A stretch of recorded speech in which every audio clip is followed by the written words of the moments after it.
If you're tuning in to the deep dive today, chances are you're a parent, and you know that feeling, right? When your child is struggling in school, especially with writing, and you're just looking for anything, any way to help them. Well, we're diving into something today that might surprise you, and it all comes down to the power of handwriting.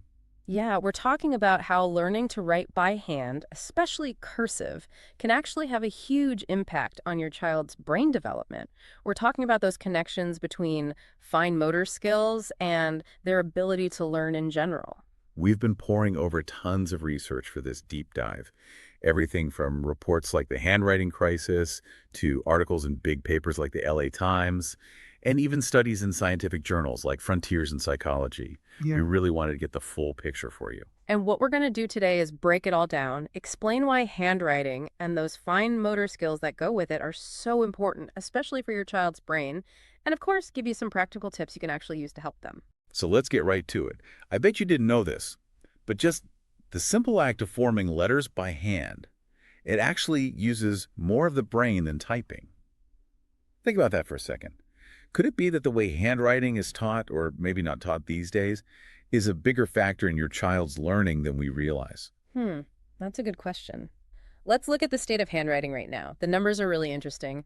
The Handwriting Crisis Report, it actually says that only about 27% of middle and high schoolers are really proficient in writing.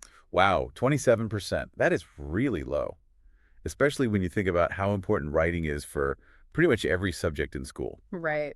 And then you look at Gen Z specifically, and it seems like about 40% of them have trouble with handwriting. It's something they're really struggling with. That's a huge chunk of kids. And, it's not just here in the U.S. I was reading about a study from the National Literacy Trust over in the U.K. They found that fewer and fewer young people are actually enjoying writing, even in their free time, outside of school. Yeah, their 2024 survey showed that only about 3 out of 10 kids like to write when they don't have to. And the number of kids who write every day, it's been cut in half in just 1 year. It's like there's this disconnect happening. Kids aren't connecting with writing the way they used to. And it's more than just them not enjoying it, right? It's affecting what teachers are seeing in the classroom. I remember the Right Steps materials. They talked about how more and more kids are starting school without those basic fine motor skills they used to have. Like even simple things like using scissors or holding a pencil the right way. You're exactly right. Those basic skills, the kind you build by drawing and playing with blocks, even handwriting, they're not developing as naturally for a lot of kids these days. And that's where those problems we see with writing come from, right? Yeah. The messy handwriting, kids getting tired really quickly when they have to write, writing super slow, and having trouble forming letters properly, including cursive. The Handwriting Crisis Report laid it all out. That's the picture, yeah. Okay, so we know handwriting skills are a big issue, but let's go a bit deeper. What's actually going on in the brain when we write by hand? How's it different from typing? That 2023 study from Frontiers in Psychology, that one has some fascinating stuff. Well, they use this really sophisticated brain scanning technique called high-density EEG to compare brain activity while people were writing and while they were typing. So basically, they could see what parts of the brain were lighting up. Right. And the big takeaway was that handwriting actually created these much more elaborate connections in the brain, especially in the parietal and central regions. And those are the parts of the brain that... Well, the parietal lobe is like the brain's central processing unit for the senses. It helps your child connect what they're seeing and feeling as they write. And the central regions are all about coordinating movement.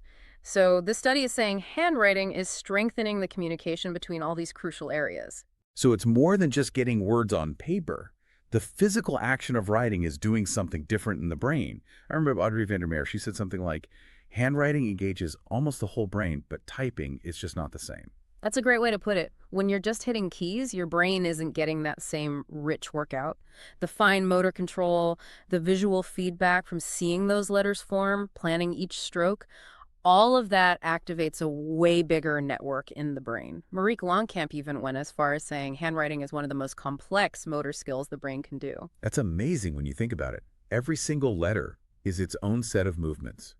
And William Clem, I think it was Larry Cuban who talked about this on his blog, but Clem believed learning cursive specifically was so important for cognitive development. He said it actually trained the brain for, what did he call it, functional specialization. Basically, different parts of the brain getting really good at specific tasks. Yeah, like fine-tuning different areas for those nuanced movements you need for cursive, and then maybe freeing up other areas for higher-level thinking later on. Fascinating stuff, right? It is. So the idea is that because each cursive letter has its own unique movement, it creates these distinct memories in the brain, connecting the movement, the look of the letter, and the sound. Audrey Vandermeer talked about this too, how each letter activates specific memories and pathways tied to what it means and how it sounds.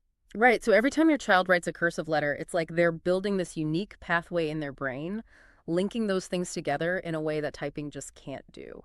That's powerful for memory and understanding. And there's something else too, right? It's not just about those neural connections, but also how fast or slow we write by hand. In that K-12 Dive article, they mentioned that writing slower can actually give us more time to process our thoughts.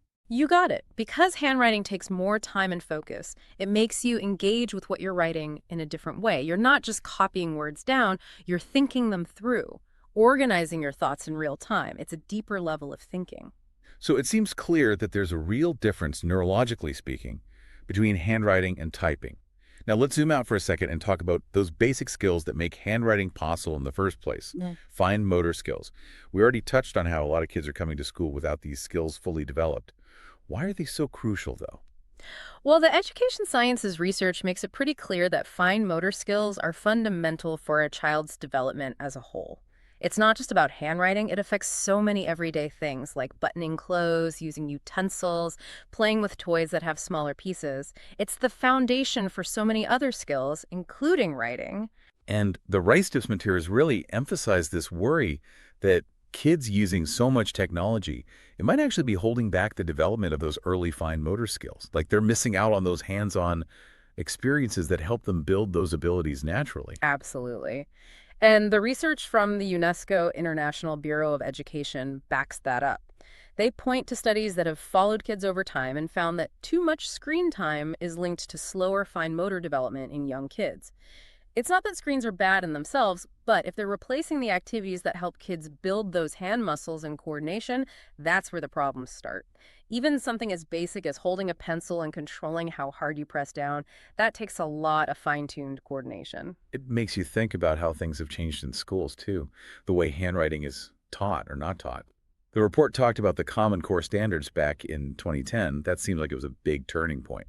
Yeah, when those Common Core standards came in and they didn't have any specific requirements for handwriting, a lot of schools just cut back on handwriting instruction or even got rid of it completely. As the Today's Modern Educator piece pointed out, if there's no clear requirement, some schools just don't see it as a priority anymore. It's like everyone thought, well, technology is taking over. We don't need handwriting anymore. Dr. Elizabeth DeWitt called it a rush to technology, this idea that handwriting was becoming obsolete. That was definitely part of it, and it's actually leading to a worrying trend, misdiagnosis. Today's Modern Educator talks about how some kids who struggle with handwriting are ending up in occupational therapy when all they really need is some good old-fashioned teaching on how to form letters properly. Dr. DeWitt even said most of these kids just need to be taught how to write correctly. That's important for parents to know. If your child is having trouble with handwriting, it doesn't automatically mean they have a learning disability that needs therapy. They might just need some focused instruction on the mechanics of writing. That's exactly it. And this all ties into how crucial handwriting skills are for doing well in school overall. The Handwriting Crisis Report talked about that 27% proficiency rate and suggested it could be connected to kids having a harder time expressing themselves in writing. Makes sense? If writing itself is a struggle, it's going to be so much harder to focus on what you're actually trying to say, to get your ideas across clearly. Absolutely. If you're constantly thinking about forming your letters right or your hand is cramping up, it's really tough to think about what you want to write, to be creative and organized. And Larry Cuban mentioned a 2019 study on his blog. It found a connection between mastering handwriting and better academic performance overall. It all fits together, doesn't it? If just the physical act of writing is slow and painful, it's going to drain all the energy you need for those higher level writing skills, like organizing your thoughts, building arguments, being creative. So as a parent, understanding this neurological link can help you see why telling your child to just try harder might not be the answer. It goes deeper than that. So at this point, you're probably thinking, okay, this is all interesting, but what can I actually do to help my child? Well, good news, the research gives us some practical advice. The AOTA, that's the American Occupational Therapy Association, and Apply EBP, which is all about applying evidence-based practices, they're both really clear that direct, explicit practice in handwriting, that's the most effective way to see improvement. That's the biggest takeaway for you. And AOTA emphasizes that just doing other activities that use fine motor skills, that's not enough. Yeah. Playing with Play-Doh or using tweezers, that can help build hand strength, sure, but it doesn't necessarily translate to better letter formation. Right, and Apply EBP mentions some specific handwriting programs that could be really helpful. They seem like they provide a really structured way to teach kids how to form letters. They do. They break down the process into simpler steps and use different senses, visual, auditory, even kinesthetic, to make it easier for kids to learn. And Apply EBP talked about the importance of parents, teachers, and maybe even occupational therapists, all working together to make sure the child is getting consistent practice and support. And for younger kids, there's research from the American Journal of Occupational Therapy suggesting that early intervention programs, ones that focus on those pre-writing skills, they can make a big difference. Right. So even before they start learning letters, building that foundation of hand-eye coordination and fine motor control, that sets them up for success when they do start writing. Exactly. Beyond what we can do at home, it sounds like parents can also be advocates for better handwriting instruction in schools. The district administration article mentioned that 24 states have actually brought back cursive requirements. Yeah, people are starting to realize how important handwriting really is. Parents can talk to their child's school, find out how they're teaching handwriting, and push for more explicit instruction if it's not there. And, if you look at Finland, their education system, which we saw in Wikipedia and Smithsonian Magazine, they're a great example of a system that balances technology with those strong fundamental skills, including handwriting. It's really encouraging to see some states bringing cursive back. It's not about technology versus handwriting. It's about realizing that those foundational skills, they're still so important for how kids learn and develop. Couldn't agree more. Developing fine motor skills through handwriting, it has these ripple effects, these neurological implications that affect how a child learns and thinks overall. So, if you're listening to this and thinking about your own child's learning journey, any challenges they might be facing, ask yourself this: how could bringing more handwriting practice into their life, even in small, regular ways, how could that support their brain development? How could it help with some of the struggles they're having? Maybe check out those handwriting programs we talked about, or find out more about how handwriting is taught at their school.